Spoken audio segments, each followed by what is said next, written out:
Welcome back ناظرین. M Q Pakistan کے senior deputy convener doctor Farooq Sattar اور نسرین جلیل صاحبہ نے اور دیگر اراکین رابطہ کمیٹی کے ہمراہ یہ پریس کانفرنس آج کی گئی ہے. اس میں بجٹ کے حوالے سے بات کی گئی, مہنگائی کے حوالے سے بات کی گئی. سب سے زیادہ جو ہے وہ یہ کہا گیا کہ کسی بھی طرح تیل, گیس اور بجلی کی قیمتوں کو کم کیا جائے. اور یہ بھی بتایا نسرین جلیل صاحبہ نے آج کی اس پریس کانفرنس کے اندر کہ بلا واسطہ ٹیکس سے عوام کو جو ہے وہ پیس رہے ہیں, براہ راست ٹیکس کو بڑھانے کی ضرورت نہیں ہے. حکومت کا حصہ ہے اس بار ایم کیو ایم, اور آج پریس کانفرنس کی ہے تو یقیناً سجیشنز بھی دیے گئے ہوں گے فیڈرل گورنمنٹ کو. دیکھنا یہ ہے کہ کس طرح سے خاص طور پہ کراچی کی عوام کے لیے نا یہ بجٹ کے اندر کچھ ریلیکسیشنز کروانے میں کامیاب ہو سکتے ہیں. ہمارے ساتھ member of provincial assembly Sindh M Q Pakistan سے ان کا تعلق ہے غلام جیلانی صاحب موجود ہیں. جیلانی صاحب بہت شکریہ جوائن کرنے کے لیے. آج کی پریس کانفرنس خاص طور پر ہم نے دیکھا کہ وہ بجٹ کے اوپر رکھی گئی تھی اور لوگوں کے حوالے سے کافی باتیں کی گئی, ٹیکس کے حوالے سے بات کی گئی, مہنگائی کے حوالے سے بات کی گئی. سوال میرا پہلا یہی ہے, بڑا سادہ سوال, کہ آپ حکومت کا حصہ ہیں, کس طرح سے کامیاب ہوں گے؟ کہ یہ سجیشنز حکومت تک بھی پہنچی ہیں؟ جیسے ہم نے دیکھا تھا مردم شماری پہ تو آپ لوگوں نے 5 ملاقاتیں کر لی تھیں. جی بہت شکریہ بلال بھائی آپ کا. اور جس طریقے سے ایم کیو ایم پاکستان نے جو ہے سینسس کے حوالے سے جو ہے وہ پورے پاکستان کے لیے جو ہے آواز اٹھائی کہ کس طریقے سے کم گنا جا رہا ہے خصوصاً کراچی حیدرآباد کو, اسی طریقے سے آج جو ہے فاروق ستار بھائی نے جو ہے وہ شیڈو بجٹ جو ہے وہ پیش کیا, اور اس میں یہ کلیئر طور پہ کہا گیا کہ کسی بھی طریقے سے جو ہے اس بجٹ میں جو ہے وہ اس کا بوجھ جو ہے وہ غریب عوام پہ نہ پڑا. اور اس حوالے سے جو تجاویز دی گئی اس میں یہ تھا کہ جس کے الیکٹرک کا جو حال ہے اور کس طریقے سے وہ اوور بلنگ کر کر جو ہے, اور جس طریقے سے گیس کی لوڈ شیڈنگ گرمیوں میں ہو رہی ہے اور ان عوام کے اوپر بلوں کا جو ہے وہ ایک نہ رکنے والا سلسلہ جو ہے, اس حوالے سے جو ہے بات ہوئی. اور کوشش یہ کی گئی اور ریکویسٹ بھی یہ کی گئی کہ کسی بھی طریقے سے جو ہے اس بجٹ سے غریب آدمی جو ہے وہ متاثر نہ ہو. ٹھیک ہے, لیکن سوال یہ ہے نا کہ ابھی آپ نے کے الیکٹرک کا تذکرہ کیا, ایک سیاسی جماعت ہے جماعت اسلامی, وہ تو بڑا فرنٹ کے اوپر آ کر جو ہے وہ کے الیکٹرک کے لیے بات کر رہی ہے. آپ کی سیاسی جماعت کراچی کے لوگوں کے لیے خاص طور پہ بجلی کی لوڈ شیڈنگ پر, بجلی کے نرخ پر بات کرتی کم نظر آتی ہے, کیوں؟ کراچی کی عوام کے لیے جو بات ایم کیو ایم کرتی ہے وہ کوئی اور جماعت نہیں کرتی, اور جس جماعت کی آپ بات کر رہے ہیں ان کو تو میں صرف جو ہے وہ بینرز مافیا جماعتی کہوں گا کہ صرف بینر لگا دینے سے کراچی کے مسئلے حل نہیں ہوتے. اچھا. اور جس طریقے سے سینسس کے حوالے سے ابھی آپ نے خود بھی بتایا کہ ایم کیو ایم نے جو ہے صرف پرائم منسٹر سے 4 سے 5 جو ہے میٹنگز کی, اس کے بعد احسان اقبال صاحب سے میٹنگ ہوئی, اس کے بعد باقی لوگوں سے جو ہے وہ میٹنگز ہوئیں, ادارہ شماریات کے جو چیف تھے ان سے میٹنگز ہوئیں. تو یہ تمام چیزیں جو عوام خود دیکھ رہی ہے کہ کراچی کے لیے کام کون کر رہا ہے. کے الیکٹرک سے پیسے لے کر اور ان کے خلاف بینر لگا کر میں سمجھتا ہوں کہ اس طریقے سے کراچی کی عوام کو جو ہے وہ بیوقوف نہیں بنایا جا سکتا. اور میں تو یہ کہوں گا کہ جس طریقے سے وہ صرف میئر لانے کے لیے کوششیں کر رہے ہیں, اتنی محنت اور اتنی کوششیں جو ہے وہ کراچی کے حقوق کے لیے کر لیتے تو ہو سکتا ہے کہ ابھی تک وہ میئر کا حلف بھی اٹھا لیتے. اچھا, ایم کیو ایم کیسا محسوس کر رہی ہے اس بار بلدیاتی الیکشن سے جو ہے وہ بائیکاٹ کیا, پھر تمام گیمز اس وقت باہر ہے, 2 سیاسی جماعتیں آپس میں جو ہے وہ نمبر گیم کا چکر چل رہا ہے. ایم کیو ایم سکون سے بیٹھی ہوئی ہے اس وقت, وزارت بھی ہاتھ میں ہے, فیڈرل گورنمنٹ بھی ہاتھ میں ہے, اس کا حصہ بھی ہیں, اتحادی بھی ہیں. کیسا محسوس کر رہی ہے ایم کیو ایم, متحد ایم کیو ایم, انضمام کے بعد والی ایم کیو ایم؟ جی بالکل, ایم کیو ایم نے جو ہے باہر بیٹھ کے جو آپ بات کر رہے ہیں کہ تماشا دیکھ رہی ہے, تو یہ تماشا دیکھنا ہی کراچی کے عوام کے لیے بہتر ہے کہ آپ جو ہے وہ چیئرمین کا الیکشن بھی لڑ لیں, آپ کا میئر بھی بن جائے, اور پھر اس کا حال جو ہے وہ پرانے والے میئر جیسا ہی ہو. تو اس سے بہتر یہ نہیں تھا کہ ایم کیو ایم جو ہے اس کا بائیکاٹ کرتی, تاکہ کراچی کی عوام کو یہ تو سمجھنے میں آسانی ہوتی کہ کس طریقے سے جو ہے. آپ مجھے بتائیں کہ جب سے الیکشن لڑا ہے اور سوائے میئر کا خواب دیکھنے کے علاوہ جو ہے وہ حافظ نعیم صاحب نے جو ہے وہ کون سا کام کیا ہے ابھی تک؟ نہیں, وہ کام کر بھی کیا سکتے تھے بغیر جو ہے وہ میئر بنے, یہ بھی بتا دیجئے گا. نہیں تو میئر بن کے کیا کام کریں گے, مجھے بتائیں کہ 140 وہ سارے کام تو کر ہی لیں گے ایٹ لیسٹ جو وسیم اختر صاحب نے کیے تھے. سر وسیم اختر صاحب نے جو کام کیا, اگر اس کا 50% بھی کام کر جائیں تو میں سمجھتا ہوں کہ کراچی کے لیے بہت ہوگا اس کنڈیشن میں جو ابھی ہے. مطلب وسیم اختر صاحب نے اگر کوئی کام کیے تو وہ اتنے اختیارات کے ساتھ یہ بھی کر سکتے ہیں اگر میئر بن گئے. Is that true?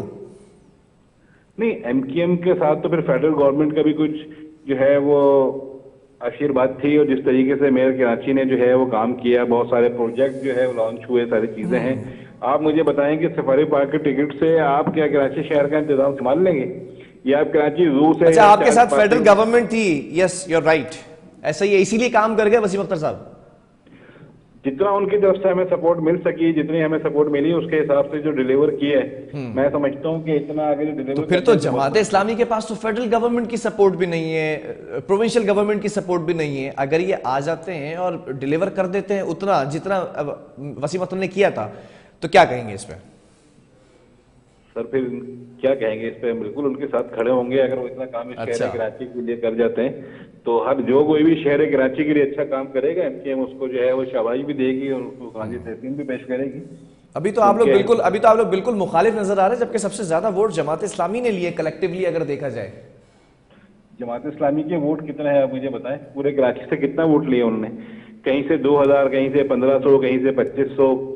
ये कोई वोट होते हैं जिसपे आप जो है वो इलेक्ट होके और जो है वो यूसी के चेयरमैन बन रहे हैं और फिर मेयर कराची बनने के ख्वाब देख रहे हैं? अच्छा, वोटर टर्नआउट भी कम था इस बार अगर देखा जाए तो। वोटर का टर्नआउट वही था जो उनके वोटर थे, जो उनके हमेशा से वोटर रहे हैं, जो 1960 से 1950 से जो वोटर हैं उनके। तो फिर एमक्यूएम ने रोज अव्वल से जब से ये इलेक्शन हुए हैं ये क्यों कहना शुरू कर दिया था कि एमक्यूएम ने बॉयकॉट किया है, एमक्यूएम की बदौलत ही जो है वो जमात इस्लामी की सीट्स इतनी है क्योंकि एमक्यूएम का वोटर वहां पर चले गया, या लोगों ने वहां पे वोट कर दिया? देखिए, एमक्यूएम ने जो बाइकाट किया है उसकी क्लियर दो वजूहत हैं। एक तो मेयर के इख्तियारात, ठीक है, दूसरा यूनियन काउंसिल्स का आपके वो उसका बल्दियाती जो अगर हमारे हल्का बंदियों का मसला था, इशू था, और दूसरा जो है वो हल्का बंदियों का मसला। मैं दोनों आपको बता रहा हूँ।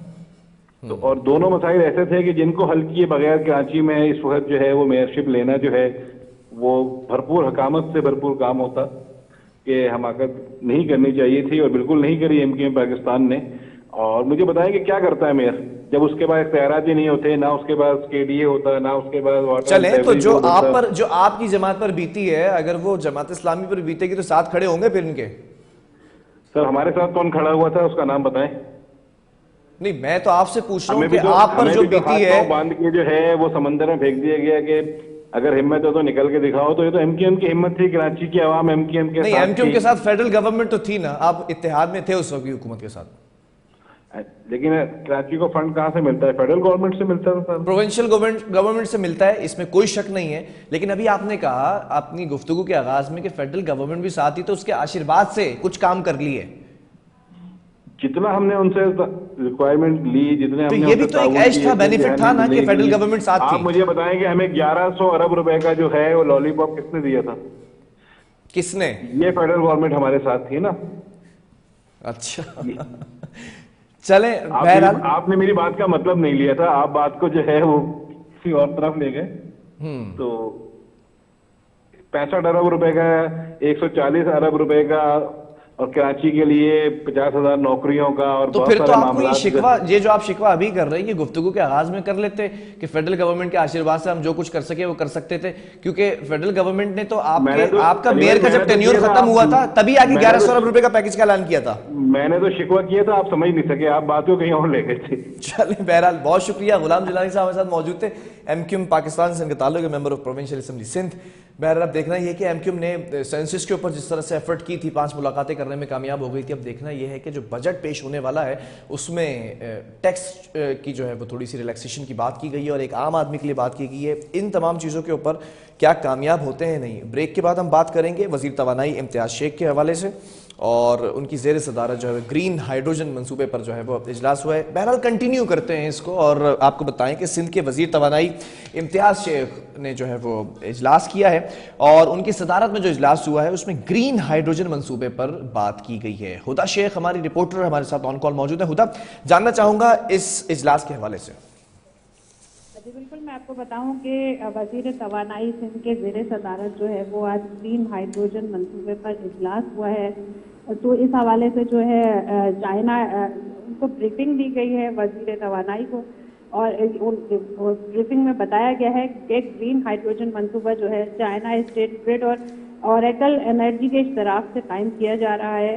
जबकि मंसूबा जो है वो पूरे पाकिस्तान में अपनी नौयत का वाहिद मंसूबा है। ब्रीफिंग में मजीद बताया गया कि मंसूबे से 400 मेगावाट जो है वो ग्रीन हाइड्रोजन की पैदावार हो सकेगी, जबकि ये मंसूबा जो है विंड और सोलर एनर्जी से ऑपरेट किया जाएगा। जबकि इस मौके पर जो है वो इम्तियाज शेख जो वज़ीर तवानाई सिंध है, उनका ये कहना था कि ग्रीन हाइड्रोजन मंसूबे में $25 मिलियन की लागत आएगी, जबकि इस मंसूबे के क़याम से 6,000 अफराद जो है बिलावास्ता, जबकि 2,000 अफराद को बिलवास्ता रोजगार भी मुहैया किया जाएगा। जबकि इस मंसूबे के क़याम के लिए सिंध हुकूमत ने लेटर ऑफ इंटेंट भी जारी कर दिया है। मैं आपको ये भी बताते चलूँ कि वज़ीर तवानाई सिंध का ये भी कहना था कि मंसूबे के क़याम के लिए सिंध हुकूमत ने लेटर ऑफ इंटेंट जारी किया है और इसके क़याम के लिए डिस्ट्रिक्ट ठट्टा घारों के मुकाम पर 7,000 एकड़ ज़मीन जो है वो मुख्तस की गई है। और उन्होंने ये भी कहा कि सिंध हुकूमत जो है आवाम की फलाह बहबूद और रोज़गार की फराहमी के लिए अपने विजन के मुताबिक काम कर रही है और मुतबादिल तवानाई के हुसूल के लिए जो मुतअद्दिद मंसूबों का क़याम है, ये सूबाई हुकूमत की काविशों को जाहिर कर रहा है। जी ठीक है, बहुत शुक्रिया इस हवाले से अपडेट करने के लिए। आगे बढ़ेंगे क्विकली, और क्राइम के हवाले से जो है वो रिपोर्ट सामने आई है CPLC की। जो स्ट्रीट क्राइम की वारदातें हैं उसमें रोज़ाना रोज़ बरोज़ इजाफा देखा जा रहा है। हमने आपको पहले भी बताया था 5 माह की रिपोर्ट के हवाले से। अब CPLC ने जो रिपोर्ट किया है उसमें बड़े हैरान कुन जो है वो फैक्शन फिगर सामने आए हैं। मई के महीने में 7,800 जो है वो वारदातें रिपोर्ट की गई हैं, और हमेशा जो है वो जब एनालिस्ट लेते हैं तो वो ये बताते हैं कि ये वो वारदातें हैं जो रिपोर्ट होती हैं, इससे जो है वो ज़्यादा नंबर्स होते हैं जो वारदातें रिपोर्ट नहीं होती हैं। हमारे साथ हमारे crime reporter Haroon Rasheed on call मौजूद है। हारून, CPLC रिपोर्ट का खुलासा कीजिएगा। जी देखिए बलाल साहब, शेर कायद में स्टेट क्राइम की वारदातें रोज बर रोज इजाफा होता जा रहा है। मई के महीने में 7,800 से ज्यादा वारदातें रिपोर्ट हुई है। CPLC ने मई के महीने में पेश होने वाले जुराइम के अदाद और शुमार जारी कर दिए। मई में शहर कायद के शहर से जो 5,210 मोटरसाइकिलें छीनी और चोरी की गई हैं। रवां साल मोटरसाइकिल लिफ्ट की सबसे ज्यादा वारदातें मई के महीने में पेश आई हैं। CPLC रिपोर्ट के मुताबिक मई में 2,472 शहरियों को इनके कीमती मोबाइल फोन से महरूम कर दिया गया। मई में 167 गाड़ियां चोरी और छीनी गई हैं। मई में बत्ताखोरी की 3 वारदातें भी रिपोर्ट हुई हैं। CPLC रिपोर्ट के मुताबिक मई के महीने में शहर भर में कत्ल व गरत गर्दी के वाकयात में 69 अफराद जो है वो हलाक हो चुके हैं। इसके बाद अब देखना है कि कराची पुलिस इसके हवाले से क्या इकदाम करती है। कराची पुलिस जितने भी कराची में बढ़ती स्ट्रीट क्राइम की वारदातें हैं, इनको रोकने में मुकम्मल तौर पर हमें नाकाम नजर आती है। हमने मुद्दत बात अपने प्रोग्राम में भी जिक्र किया, जब तक जो है पुलिस की जामे पॉलिसी सामने नहीं आएगी, शहर कायद में चोरी डकैती की वारदातें या गाड़ियां छीनने की वारदातों में कमी नहीं आ सकती। ठीक है हारून, साथ साथ ये भी बताइएगा कि सिंध पुलिस ने नए जो माली साल के बजट के लिए तजावीज़ दी हैं वो क्या है? देखिए, सिंध पुलिस ने नए माली साल के बजट की तजवीज़ात जो है वज़ीर आला सिंध को भेज दी हैं। रवां माली साल के बजट में सिंध पुलिस के लिए 12 अरब रुपए इजाफे रखने की तजवीज़ दी गई है। सिंध पुलिस ने CTT स्पेशल ब्रांच और तफ्तीश के लिए इजाफी बजट की तजवीज़ पेश की है। RRF और CM होगा और इजाफी फंड रखे जाएं। सक्कर और हैदराबाद में CDD कम्प्लेक्स की तामीर के लिए 1 अरब रुपए का तंगिया लगाया गया है। सैलाब और बरसात में तबाह होने वाले पुलिस लाइन्स की तामीर के लिए भी बजट में रखने की तजवीज़ दी गई है। पुलिस लाइन्स और पुलिस फैमिली क्वार्टर के लिए 6 अरब रुपए का तगमा लगाया गया है। सिंध पुलिस की जानिब से कच्चे पुलिस के लिए इजाफी फंड और बजट की भी तजवीज़ात दी गई हैं। सिंध पुलिस ने जदीद असले की खरीदारी के लिए बजट मखसूस करने की भी तजवीज़ दी है। पुलिस की जानिब से अफसरान व एहलकारों के साथ के हेल्थ अलाउंस बढ़ाने की भी तजवीज़ात दी गई हैं। पुलिस मुलाजमीन के मेडिकल की अदायगी के लिए 1 अरब रुपए का तगमिया लगाया गया है। जी ठीक है, बहुत शुक्रिया हारून इस हवाले से हमें अपडेट करने के लिए। अजीम, अब बजट के अंदर तजावीज़ पेश की गई और 12 अरब इजाफी जो है वो रुपए रखने की तजवीज़ दी गई है। बहरहाल नाज़रीन, ये था आज का प्रोग्राम और ये थी आज की अपडेटेड स्टोरीज़। अल्लाह हाफ़िज़।